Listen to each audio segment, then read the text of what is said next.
What's up? Welcome to Beer and Conversation, number one show in the world for comprehensive barber shop talk. Wait, hold on, wait. Boy Rashid Muhammad with, to my right, Mr. Music Monk ATL. Yes. Justice Hodges. Right. And the wellness architect himself, Kevin Thornton. I mean, what's your last name? Got it right. Kevin Thornton. All right. Right. I hadn't said it in so long, man. I know, right? How y'all brothers doing this evening? I'm good, brother. How are you? I am doing great. Despite my appearance, there's nothing wrong with me. I willingly put this hat on today. It's right. It's just been fun. Like I FaceTimed my bro before I got up, and he was like, "What's wrong with you? I'm clutching my pistol if I see you on the sidewalk." And I was like, "Yeah, but you got a full head of hair that is not thinning at all, and you're 36. You don't know my life."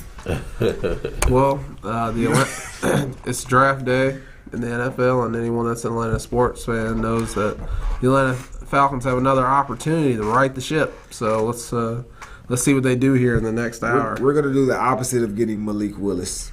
Nah, we're not gonna get Malik. Nah. I like Malik, but I like Malik. Who you want us to get? To be quite frank with you, I really would prefer if they trade it back and see if maybe we can get Kansas City's 2 picks, or like one of these teams with 2 picks who's desperate. Oh yeah, who's desperate? Because who needs to make a move because we're so far away right now, dude. Yeah, we're just there. Just from every position on the team, man. There's a lack of depth, so we need as many picks as we can get. And to be quite frank, ESPN, everyone's saying Garrett Wilson, Ohio State. That would be fine, I guess, if you're planning on bringing in somebody at quarterback draft next year. But there's only 2 guys in next year's class that I think we all know. I don't know if you follow this stuff, but basically, they need to trade back and get as many picks as they can. I see that. I'm not in favor of anybody, but they can't lose with whatever because they're just depth. Yeah, everything's an improvement. Yeah, they're gonna Falcons it up. Damn. You know how we do in AZ. Mm-hmm. What's going on, sir? Oh, man, just Thursday. What's going on with you? Man, just trying to get back into it. You know, I stopped when COVID hit. I shut things down with the podcast, but I've been focusing a lot on like the coaching and all that type of stuff. So, but I'm getting that itch to come back. So, and it's like as soon as I start feeling that itch, your brother called me. He was like, "We need you." I said, "Okay, I'll do it." Look at God, man. You know, because I was just having that conversation like that day. And then as soon as I was in the conversation, your brother called me. Look at the God, look at the universe, man. It truly does work in mysterious ways. It's good to see you, brother. Good to see y'all too.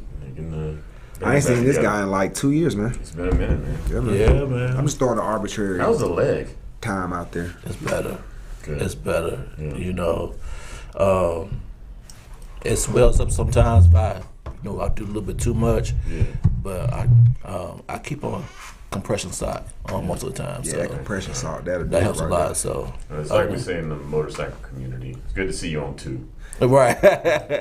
Thank you. That is exactly what we say in the motorcycle community. Yeah, man. That is exactly what we say. Good to see you on 2, brother.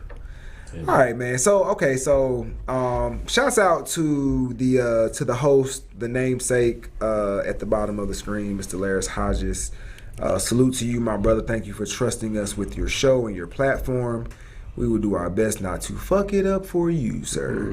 But there's a particular topic that we were charged with discussing today, and it is quite polarizing, and it's one of those things where I just want everyone to just think openly. This is not about picking a side. It's not about blame. It's just about progressing the black community forward as a whole, as opposed to the part and parceling that we have been doing through our dialoguing over the years, which has proven to be more divisive than unifying. Mm-hmm. So I just wanted to make sure that we come at this from a standpoint of open-mindedness and receiving the fact that, you know, you're looking at four distinguished black men who understand the ebb and flow of life, the human condition. But when we need to discuss facts, sometimes the facts can be linear and require a level of specificity. All right? So, the topic is There's a documentary. Go ahead. I'll let you. Oh, before we get into this, there's one thing I wanted to say real quick. Sure. And it's because so are y'all familiar with Clubhouse? Yeah.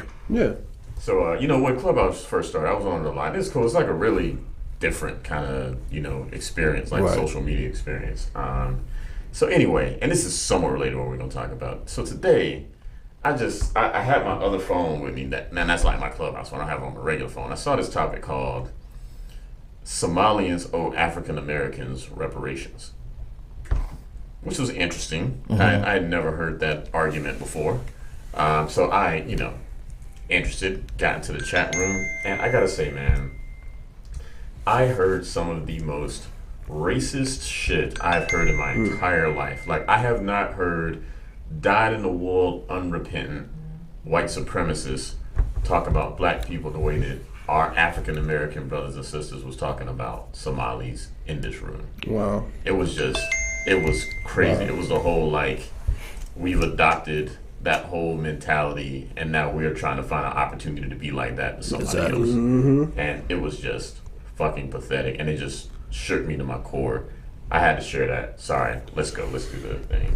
Let me just piggyback. While everyone was focused on Ukraine, the United States government took it upon itself to bomb certain areas of Somalia in a very, very covert bombing expedition. But it was going on while everyone was trying to convince us that we should be praying for a nation of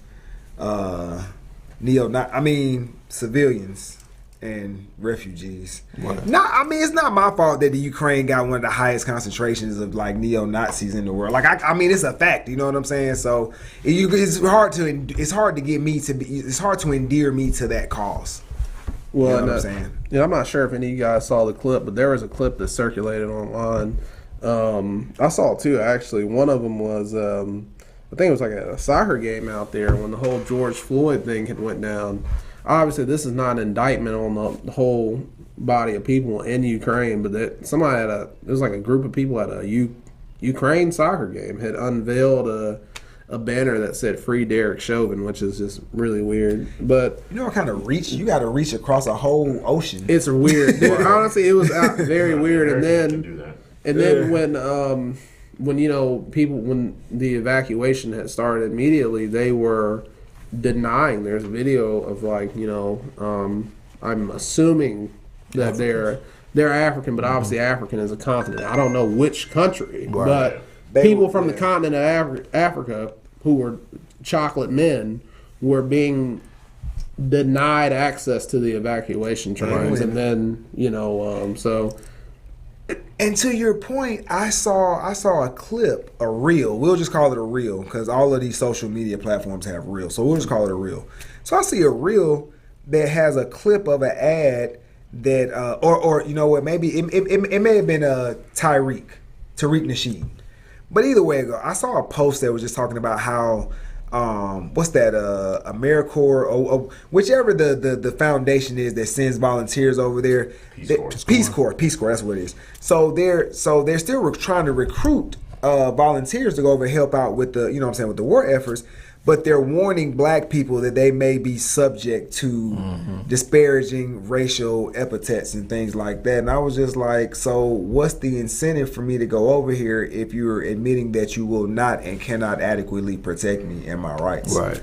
So once again, I just asked the question. I love everybody. I want everybody to be able to live harmoniously. But what, as people, as melanated people in this country, what is our obligation to, our obligation to sympathize with what's going on in the Ukraine outside of what inflation, gas prices, things that affect us as just topical Americans, you know what I mean? I think on the surface, nothing. Honestly, on the surface, nothing. But I think innately, I think any human beings that have hearts, obviously, we should be empathetic towards any type of violence towards anyone, right? As from a human standpoint. But on the surface, no, nothing. Yeah, I don't think it's any more or less than any other American. I think that it's certainly not a great situation over there, and there's a lot of history bound up in what's going on over there that's really not our thing. obviously Ukraine is an ally.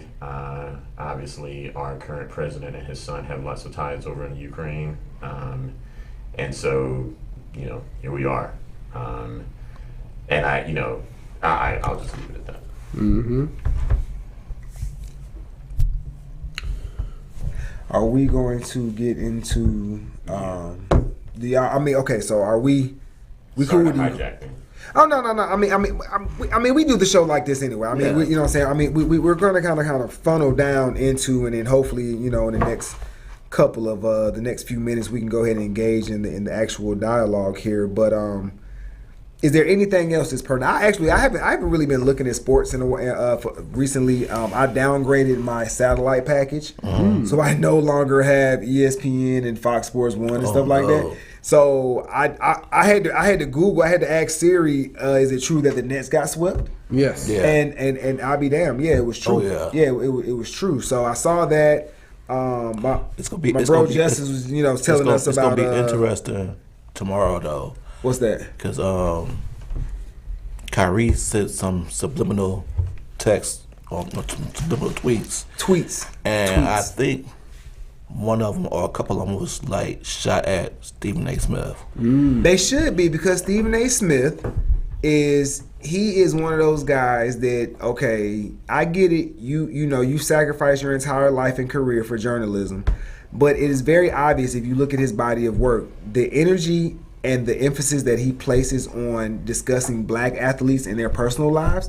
If you juxtapose that to how he talks about that bad man Aaron Rodgers or whatever, it's always such jubilation, you know what I mean, and such excitement when he speaks on even some of the more negative and serious consequences or serious actions that white players commit. So, and he's very, very quiet on certain topics that you can obviously have a parallel comparison to, and you can be open and show your non-bias.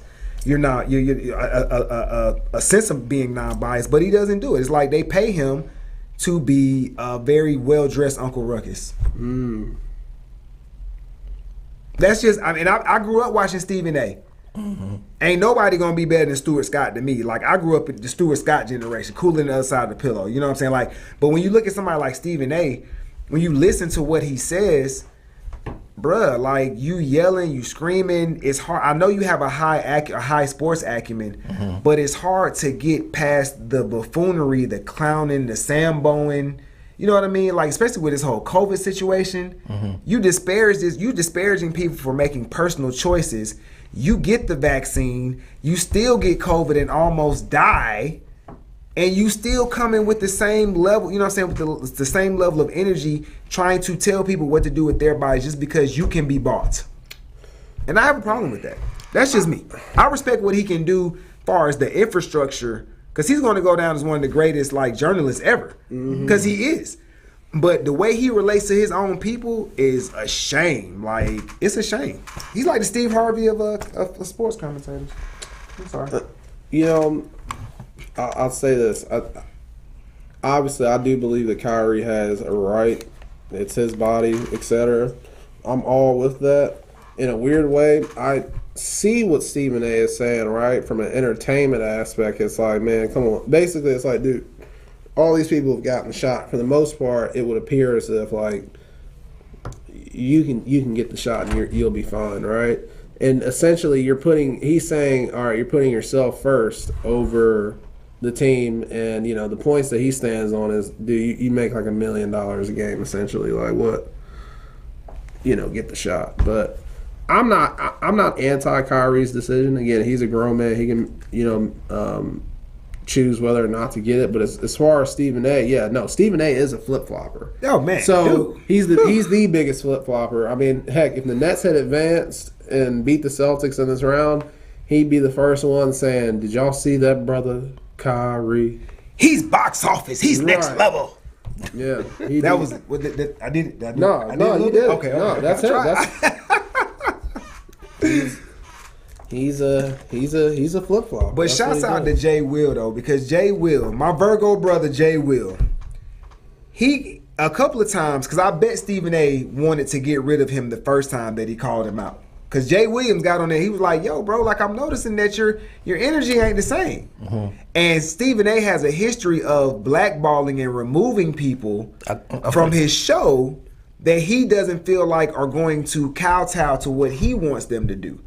But Jay Will presents a level of basketball acumen is needed on the show because there aren't any other athletes, because he likes to have people that he feel like he can boss around. So, and Jay Will, you're not about anybody that's seen Jay Will do his thing in terms of sports commentary, you're not finna bully him around. So one of my favorite podcasts, beside Beard and Conversation, is called The Pivot.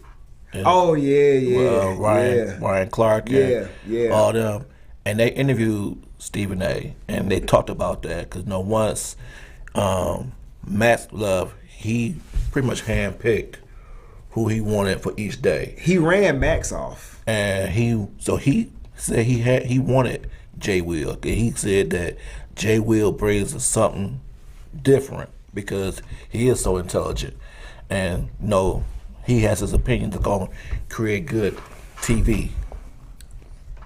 So I think Jay Will pulled Stephen A. aside one day and was like, "Nigga, I don't care about this money. I will beat your motherfucking ass if you come at me sideways on this show.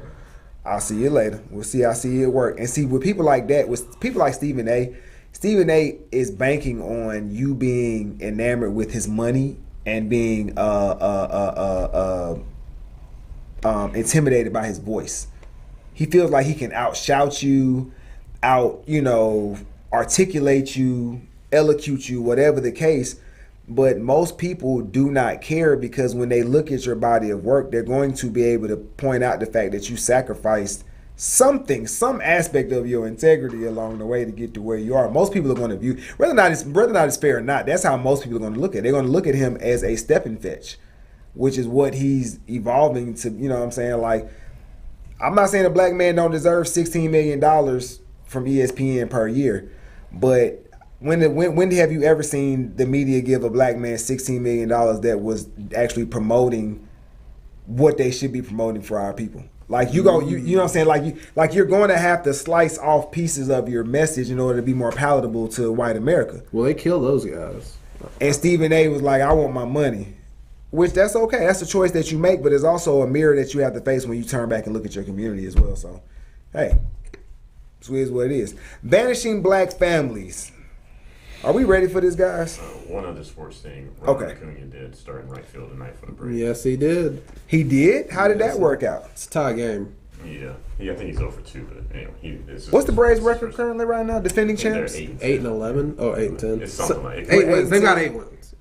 We got 8 wins. They're below losses. 500. We're below 500, which we were all the way up until August of this past season, so I'm okay with that. Yeah, the Mets look pretty legit this year because, they've been doing well. They're like 12-4 or something like that, and don't even have pitching. Grom. Oh, it's not pitching. Grom's not even there. They got Scherzer, who's a he's a beast. Yeah. But they're like ultra weapon has not even stepped on the field yet, so they're doing pretty well, and we got a series with them I think this weekend. Okay. Well, go Braves, man. Go Braves. Go Braves. Falcons, what y'all gonna do tonight? Please, man. Like, I wanna love y'all. I do love y'all. But at this point, I'm still gonna say the Outcast and the Braves are my championship until. Let me ask y'all this, because y'all the true Falcons fan. We just true Atlanta sports. Do y'all think y'all should get my guy? Because I think he might be better than Marcus Mariota. Who's your guy? Baker Mayfield. No, hell fuck no. No, I would take Marcus Mariota for the next 2 seasons if I had to. Right. If I had to, yeah. We just try and get rid of him. Well, because nobody the fact that you trying to get rid of something lets me know that it has very little value. They got Deshaun Watson, so Well, and I think this is the thing with Baker. He made a lot of people expendable. Baker is scheduled to make $18 million this season, and for what it's worth, Baker has been surrounded with probably the best weapons. You start talking two running backs who are number ones, number one, and then two number one wide receivers in Odell and Landry, and a good defense, and a good defense, and also Slick a number 1, 2-ish type tight end. Mm-hmm. You know what I'm saying? Because I think the Browns and the Falcons basically swapped tight ends 2 seasons ago. They did. And they were pretty much the same. You know what I mean? Like they were pretty much the same in caliber. But we don't want Baker Mayfield because Baker is not a fucking leader. You know what I'm saying? He's not a leader. He's a crybaby. That shoulder, even though it's a non-throwing shoulder, that does affect your ability to torque, to be able to get, you know what I'm saying, to be able to get that, to spin on the ball, et cetera, et cetera. I would take a Marcus Mariota who is a backup. He's not a starter, but he has deceptive speed, decent arm strength, and he's been in the role, so he's not trying to do too much. He's just trying to just be able to get a good check and not have CTE at the end of his career. Right. Some people just know. Wrong team for that. Hey, you better call Matt and be like, hey, sir, how did you contort your body to avoid the onslaught of tackles that was coming every snap? Yeah. Like, God dang, I got to give it to Matt Ryan. You want to talk about Gumby? Yeah, he could put 3 Dude. together. He's in Dude. So, all right, so we good? Black fan. Shouts out to Outkast, the greatest group ever. Just celebrated 28 years of Southern player-listed Cadillac music, man. Raised by Dungeon Fam. My first love, Outkast, man. So almost 30 years in the game. I'm dating myself, but, you know, classics never get old. No, so shouts out in the middle of the show. The topic. Are we finally ready? We ready. Y'all, I'm nervous, man. Don't be. I'm nervous. Did we all want? Sorry, go ahead. I mean, you know, there's a clip running around. I mean, the most polarizing clip, or the most salacious clip is where they have the young ladies just sitting down there, ask them about their baby's father. So essentially, we are going to attempt to unpack a little bit of we're going on almost a 40-year documentary. It was like a 36-year-old documentary. Yeah. 1986 is 2022, so that would be 36. Okay, that is 36 years, correct? Yeah. Okay, cool. 36 years ago. Vanishing Black America. This is a documentary. I'm not sure where it originally aired. I want to say it was like a CBS. Documentary. Yep. And they're going into the community and they're talking to and interviewing it seems to be unwed teenage black women. And they were asking them questions about their background, whether or not they were raised with fathers in the home, how do they feel about the fathers to their children, and how do they feel about marriage. And if you watch this documentary, there are excerpts and clips online. YouTube primarily is our library, our archival library. Go back and watch it.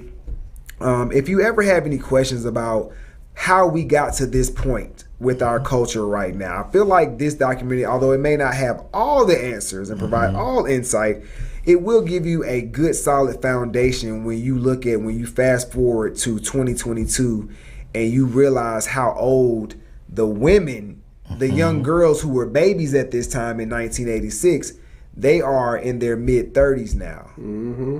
So can we ask the question, are they married? What's the likelihood that they are married in happy marriages, raising children in 2-parent households, free from government assistance? And I'm not saying this to disparage the young ladies, but these were what the young ladies were presenting. They were on government assistance. They had no desire to have to raise a child in a 2-parent household, nor get married. So if that was a large segment of our populace that were raising children, young men and young women that are in their mid-30s now, how can we adequately place responsibility and accountability on the women who chose to take on that ideology in 2022 without being labeled as misogynist? Well, I don't know if it's just the women. I mean, watching that documentary, he interviewed the dudes too, and they were not very upstanding citizens. I mean, and again, I mean, like, I thought it was a good ecosystem. They interviewed the fathers, and they interviewed like some of the older men who were trying to like guide the younger men. Then they had kind of a round table at the end, which had Jesse Jackson and Glenn Lowry, who and I can't remember the other two weren't necessarily familiar to me. I think one was like another academic, and the other one I think was like in law enforcement or something like that. They were just kind of like commenting on the documentary.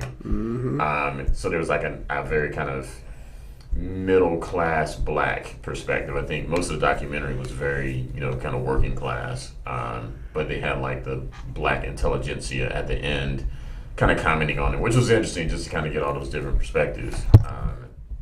But, I mean, you saw that there were plenty of black people that were like, yeah, welfare is not helping us. It's hurting us. You saw a lot of black men that were just kind of like, the question, there's a chicken egg thing there. Is it that like the black women are just not holding the men up to a high standard? Is it that the black men know that they don't have their competition is not a whole lot better than them? And so, they play that for what it's worth. But I think the important thing that they didn't talk about is that, or they talked about a little bit, is that it was not a straight line to like where we are right now, which is just to say that like black people after slavery and really going up into the 60s were like very every prosperous. year just getting better and better and better. Like the question is like what happened in the 60s, and that's a tough question. A lot of people like to say welfare, and that's probably could be part of it, the Great Society, but I mean a lot of things happened in the 60s. There's a lot of change in the 60s, so there's a lot that can kind of confound that. So I don't know. I mean, I guess it's none of that stuff was new to what we talk about here. It's not at all. I feel like, and to your point, I feel like a lot of our causes that were a lot more concentrated. I feel like they were diluted some in the 60s, where you had this kumbaya aspect of black people wanting to not only fight for our rights, but to fight for the rights and liberties of all people who were disenfranchised, which I feel like in some ways you got to make sure, you got to, like there's a saying, you can't pour from an empty cup, right? Right. So you have to make sure that your foundation, your people are as solidified as they can reasonably be under the human condition. Right. So it seems like we never ever get a good stronghold before we dilute our own movement by trying to add people or be overly inclusive. And the rug ends up getting pulled from underneath us, and people who were who maybe weren't the focal point or didn't do as much of the grunt work, right, end up getting their name etched into the bills. You know what I mean? Mm-hmm. Minority never existed before 1964, 1965. Mm-hmm. You know what I mean? So it's certain things like that. And then when you look at that, and then when you look at the Civil Rights Act of 64 and 65, when you go back and look on the metrics and the data 20, 35 years later, overwhelmingly it was white women who benefited from that and from affirmative action by use of the word minority. So it's not, to Rashid's point, it's not just a linear thing how we got here, but there was, once again, there's this a la carte aspect of it. So you have the impact of the sexual revolution, the impact of the war on Vietnam, the impact of Nixon, you know what I mean? The impact of the slayings of our leaders in the early. It's so many things that go into how the black community got to where it is, but I find it interesting that when we speak on a certain demographic of the black community, we can talk about that side for 50, 60 years. But when we want to place emphasis specifically on the behaviors of our women, it has to be spread out some. And I firmly believe that a nation can really only rise as high as its women. You know what I'm saying? Especially in the matrifocal nature of the black community. Yeah. So if you want to be a goddess and be praised and heralded, then when you need to be held accountable, it can't be a shunning of that accountability. Right. If you want the acceptance and the accolade and the edification of being a goddess. I think it's unfair. Which I don't have a problem with that, but let's just keep it balanced. I agree. When I tell a client, you can't say you can hold us black men accountable for our actions, what we don't do, but then when we shine the light on you and say, what you need to be held accountable for, then it's like we don't love them. You're a misogynist. You're automatically a misogynist because you have a standard or because you disagree. How is it okay for us to be held accountable, not you guys? And so that portion of the video is a lot to unpack for me as a coach, because one of the things that she said, one girl said that they asked her, did they want to get married? They said no.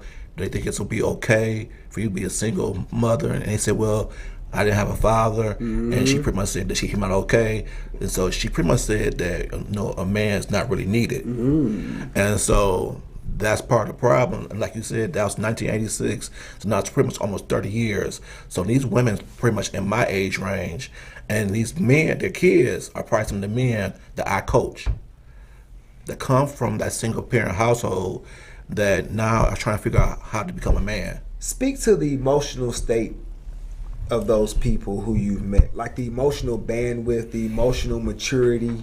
They don't have any. I'm not gonna say they don't have any.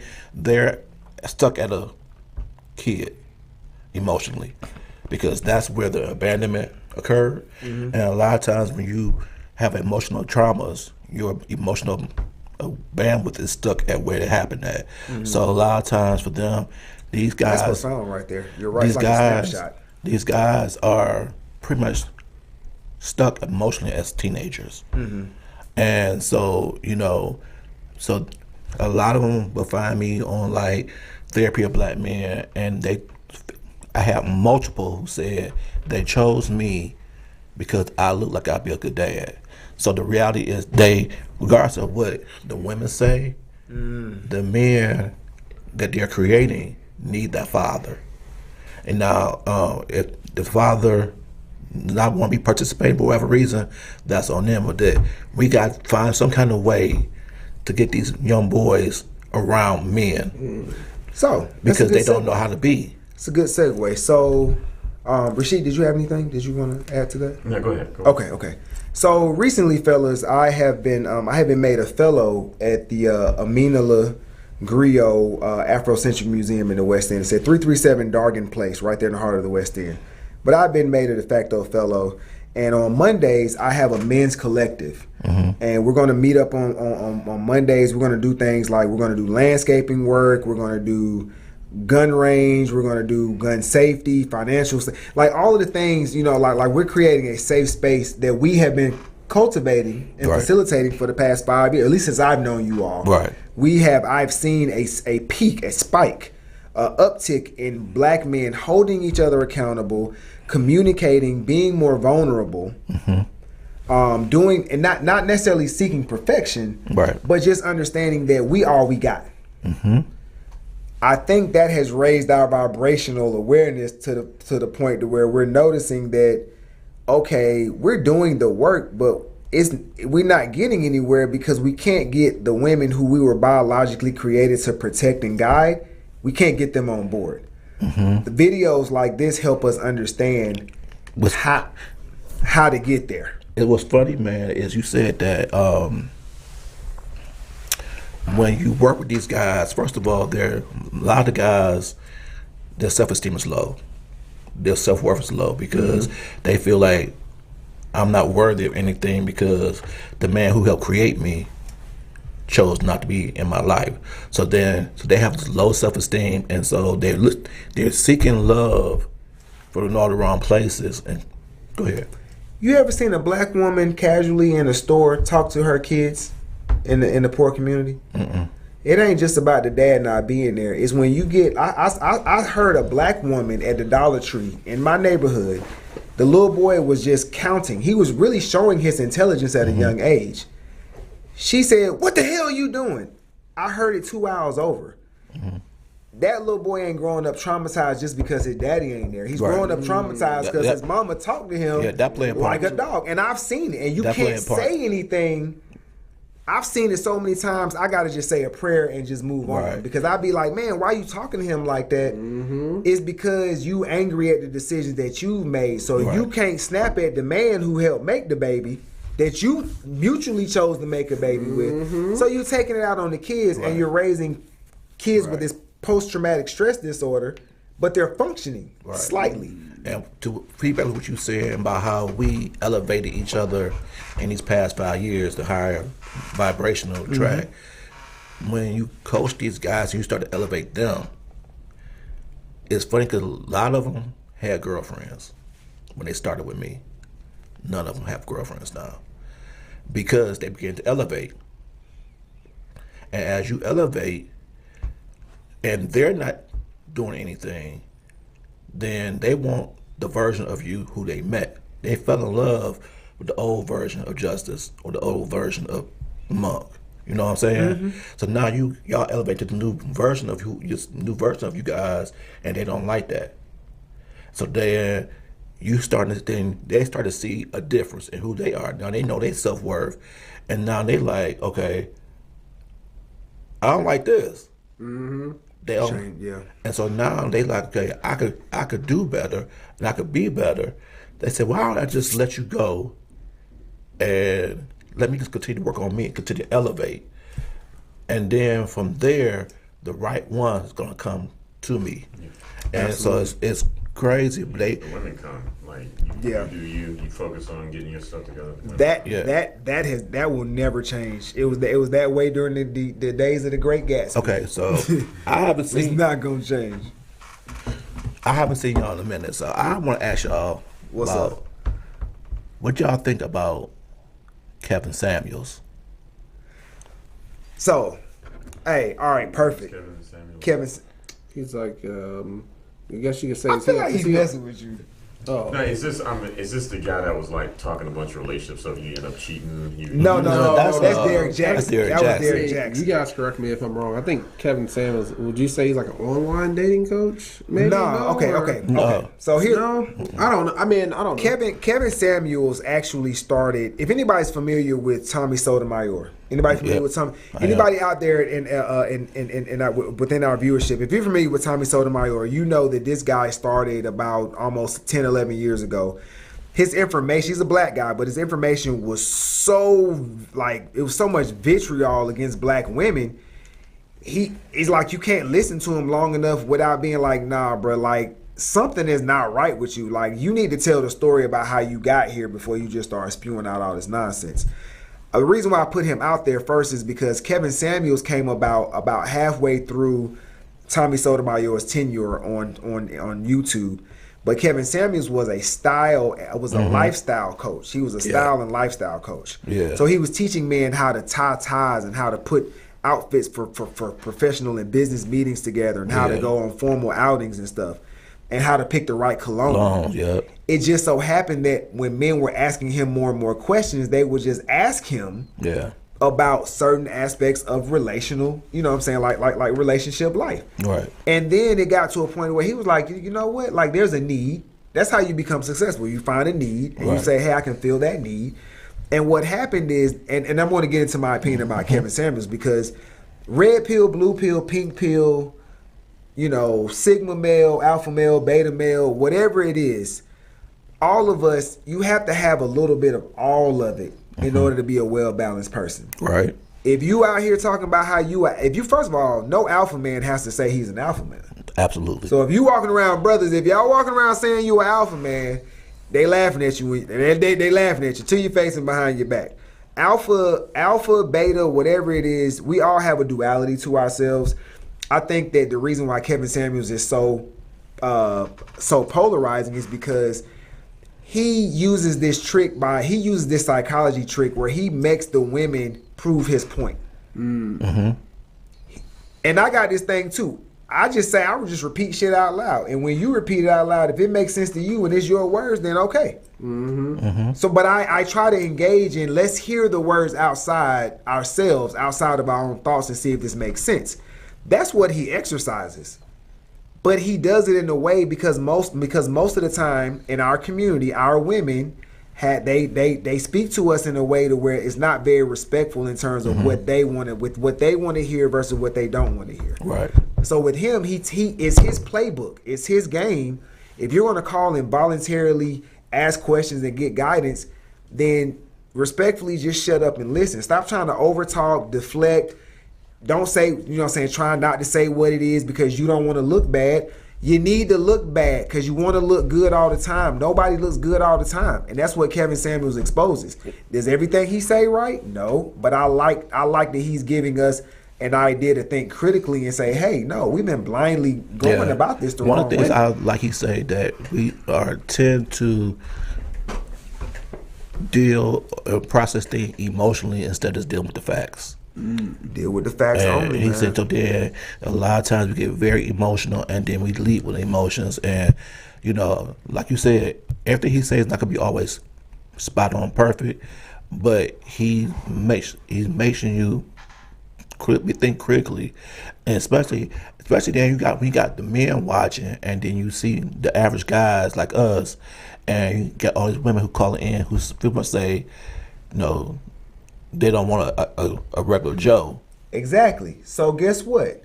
When you on the side of the road and you got steam coming from your hood and you got a flat tire, the regular Joe's gonna keep going because we're not worthy to risk ourselves. So, protection requires obedience. Right. And I know for people that may be a hard thing to wrap themselves around, but you do it every day. You don't even realize it. You were protected by the red light because you obeyed it. Let's just think, you know what I'm saying? Like, let's just think on a level, like, very simplistically. I can't protect you if you're not going to listen. If I say, hey, it's probably not a good idea for you to just drive 45 minutes away in the middle of the night. Yeah. Right. But you decide to do it anyway. You put me in a compromising position because I'm not a man. First of all, I'm not going to let you, if something happens, I'm not going to let you stay out there. And you know that. So you still choose not to respect what I'm saying in order to protect you. So so it's a lot of things that going on in our community when it comes to this. But I just want to treat everybody on a case by case basis. Yeah. I love my sisters, but I need to know, can we have the hard conversations? I think the hard conversation. Can we all have a hard conversation, and where we all are willing to listen to understand and not to respond, because we all play a part in the disconnect. Where's the bell? It's not all just the men. The women play a part as well. And so, and if we could just sit down and have a true conversation, and let's do some emotional healing on both parts, then we could do better. But I don't know if we can have that kind of conversation without people getting too emotional and just want to place blame. You know what? It can happen. The collective that I'm involved with right now, through my Monk ATL Leatherworks venture, down at the Aminala Griot Afrocentric Museum down there on 337 Dargan Place in the West End. Come check it out. But it's a collective. It's a cohort. It's a co-ed cohort and co-op. And we have little flare-ups of the ego. But what we make sure to do is, as the men, we always use our level of pragmatic stoicism to bring it down a notch. Even when our emotions, because passion and emotion are similar but not quite the same. Like envy and jealousy, they're similar but not quite the same, right? Oh, this is looks like your speakerphone. Oh, answer. Hello, thank you for calling Beer in a Conversation with Laris Hodges. This is Monk ATL. How may I help you? This is actually Laris Hodges himself. Oh, wow. What's up, sir? We're doing well, sir. Take us on out. What you got? Second time caller, long time listener. Yeah, the boy. Long time speaker. Yeah. I want to say something. First off, I'm really enjoying the conversation. I've got to figure out how to edit and cut it. I want to say something, and I think that everybody is hitting it from all angles. And I mean that physically, figuratively, and metaphorically. Well, I don't know. Sometimes I wonder about Rashid as he's hitting it from all angles, what's up, Rashid? All right. But no, seriously, here's the thing. While I agree with everything, there's two main things, and I'll let y'all get back to it. The first thing is that the most noble thing, even though it was 36 years ago, the idea or the mentality for the most part has remained the same. The weird fundamental twist to all of this is actually, in these days, there's been more of a change in men wanting to be fathers and having, statistically, especially in DeKalb County and Fulton County in the Atlanta area, if you look it up, they have more single fathers who actually have custody of their children. Okay, full custody. So I want you to keep that in mind. The second thing is that I know that time is like the reveal of everything. And while this is just a horrible mentality, everything that you guys are saying is right. This is, you know what I mean? These are generational curses passed down, and people take their aggression out on the children because of poor decisions that they make. They do figure it out. Here's the fundamental problem, especially for men our age. The fundamental problem is that women somehow don't figure it out till they're beyond childbearing age. Damn. And that really doesn't do us any good. And so the problem with it is that they actually become better women and they do figure it out, but their value, because like real men like us who are entrepreneurs, who are pioneers, if we want to live forever, and the only way to live forever is through a legacy, through having children. And so, while what Kevin was saying, yes, like even me myself at my age, men grow up, they get smarter, they start focusing on themselves. That's why I'm on sabbatical. You know, whenever they go through certain situations with women, and then they learn what they don't want or do want, and then when they focus on themselves, they begin to attract the right thing. However, the problem is that, and when we get to Acts of War Part 3, the most dangerous part of Acts of War Part 3 is that men are getting to a point to where they have to hedge their bets on something that they can believe in. And unfortunately, for a lot of our women, that means that we're probably not going to be with them. And that is very, very...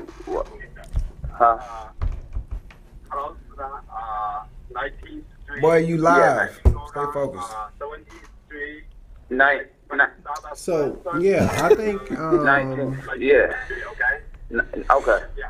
Right. Like, I think... yeah, man, I mean, I understand where he's coming from. No, it makes sense because I'm doing it now. I'm sure you're at a stage where you're doing it. Like, you're being a lot more intentional about asking. You know what? I was telling one of my frat brothers just earlier today. I said, you know, I met a young lady, or when I meet a young lady, I'm starting to ask the most shocking questions I can ask out the gate. Because I need to know, you know what I'm saying? Like, first of all, I need to know how do you respond to uncomfortable conversations, and I also need to know what triggers you. Because you can tell if the shoe fit, you know what I'm saying, you're gonna respond to it. So if you start to just throw out stuff, you can tell, okay, does she understand the vetting process? Mm-hmm. Has she prepared herself for this moment? You know what I'm saying? Like, you can tell a lot about a person, especially in a dating game, by just asking not the PC questions. But you got to dig in deep and just ask some questions that people have always thought were off topic, but the off topic questions have led to more degradation in our communities by not being asked at the right time. And I'll go ahead and go. But what's even scarier about them is that they talk about us being craftsmen, bro. Building a Conversation is a homegrown radio program. That is by black men and for black men, you know. But the scary thing is that women will, even if they say that they're down for another woman, they will actually do everything that they can to sabotage their relationships because they don't have a good one. You know what I mean? So even if they begin to catch a clue, if they're not strong-minded, they have all of these influences, and not to mention the governmental influence. You know what I'm saying? Because you cannot tell me with the Hispanics, the Indians, with Asians. Every nationality of people have learned that you stick by the man. You know what I mean? And then you have this thing in our community 36 years ago, and it's still going on. You cannot tell me with the historical backdrop that Rashid gave that this is something that they derived at themselves. They were taught this by somebody. You know what I mean? This is dangerous stuff. But the end result, and it is so scary, but more and more and more black men are going for women of the opposite race. And it's going to continue to happen. This is the blowback that the serpent, the government, i.e. the serpent, has created. He has put himself in a very, very bad position. I'm in downtown Philadelphia, and I walk around the Italian neighborhood, and the men look at me crazy because the women are looking at me. You know what I mean? And I have, I'm, in most cases, more handsome and greater physical stature than they are. But the reality of things is that this is where we're going. All right. Well, I'm sorry. We love and respect your opinion. But real quick, I just want to play devil's advocate. there are a lot of ain't shit niggas out here too. So we can't. It's not all just the women. I mean, because you know some men that are more women who literally live off of their woman. Mm-hmm. Do you not? Well, yeah, but I wish I could be those men. I can't be.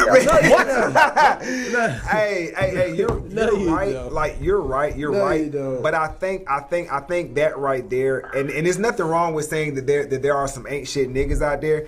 But let's be honest. I was 13 when we had the Million Man March. That was 1995. We've been hearing about ain't shit niggas from the beginning. Like at some point, if I run a stop sign and I hit you, I can't get out the car and be like, well, you know, people run stop signs, you know, everybody runs stop. No, I hit you. It was solely me that ran the stop sign and hit you. Right. So let's focus on what you did. Exactly. Can I ask the four of y'all a question, and I'll hang up and let y'all answer this? Yeah. What is the difference between a woman that makes $1 million a year and one that makes no money a year? Well, I'm saying, when I say the difference, I'm saying, what is the benefit to you if she makes $1 million or no money? And I'm going to tell you mine, and I'll hang up the phone. Absolutely nothing. Because a woman that makes no money will not give you any money, and a woman that makes $1 million will not give you any money. All right. Okay. All right. Peace. Bye. Oh, Laris. So let me tie it up for us. I don't know, tie it up. I mean, if anything, I may end up blowing this thing a little bit more open, and we can pick up on it next time or whatever. But you know, I guess the thing that really, I don't know, shock's not the right word, but I think that just became very clear to me watching the documentary was the contrast in like the mainstream rhetoric in our community about some of these issues. Because now, while it's always been around, it is less. So, you know, Jesse Jackson, he's talking about like moral shortcomings and that, and you know, one was like, welfare is not going to fix it, government's not going to fix it, it's a moral thing, and it's, you know, it comes from God, and yada yada yada. And I feel like the mainstream discourse around the situation that black folk find themselves in now is very much one that externalizes the cure. It's very much one that, again, it's the whole systemic racism, yada yada yada. And I'm not denying that there's even, I don't know if I call it systemic racism. I call it something else. I call it probably just bias toward a Eurocentric value system. But whatever. Systemic racism, if that's what we need to call it, we can call it that. Yeah, because we in their house. And they set us free, but we still in their house. Look, nobody started a country with somebody else's culture. You know what I'm saying? Like, if we went and started a country, we would start it based on our values. Like, what we thought was right. This is what they thought was right. So wouldn't that be a system? Okay, go ahead. Yeah, no, but the point, though, is that, like, I mean, I hear what you're getting at. We can talk about that later. I have an answer to that. And I would say, in the context of where we are now, no. So, but the point, though, is that everything is externalized. Like, we need help. We need white people to, and I know y'all hear me say this all the time, but it just became more profound watching this documentary. That white people have to somehow acknowledge us and see us and, you know, take Aunt Jemima off a bottle and do all these sorts of things for black people to become whole. And I just think it's bullshit. I think that in order for black people that's not us. I don't think that's us. The Uncle Ben's and Aunt Jemima strikes and stuff, I think those are SJWs. I don't think that's us. But I think the SJWs own the discourse these days. I agree with that. I agree with that. I think it's very profitable. Sure. It's a grift all the way down. I'm sure there are some genuine people in there, but it's mostly a grift. It's mostly like people seeing an opportunity and putting on a face shit they don't actually believe. Right. I think Bernie might have been the only genuine one. He's pretty genuine. Yeah, they was like, nah, you like niggas too much. We can't elect you, sir. Yeah. That's what it felt like. But no, I mean, but you're right. You know what I'm saying? I mean, you're absolutely right. You know what I mean? There's no way to pinpoint any sort of like Big Bang point of origin. But I also would like to say that I personally I'm a firm believer that we have not eclipsed the event horizon in this, so it's not too late. It's just a matter of us continuing to have positive dialogue. And when the temperature gets hot in the room, our personal ambient body temperature stays at a nice, even, cool. You know what I mean? Because we'll lose focus. Right. We know that erratic emotional outbursts are the most that's probably the number one killer in the black community. Damn, I'm gonna go on record. Emotional outburst is probably the number one killer in the black community. I don't disagree. Yeah. I generally call it like poor conflict resolution, which nets out roughly to the same thing. Right.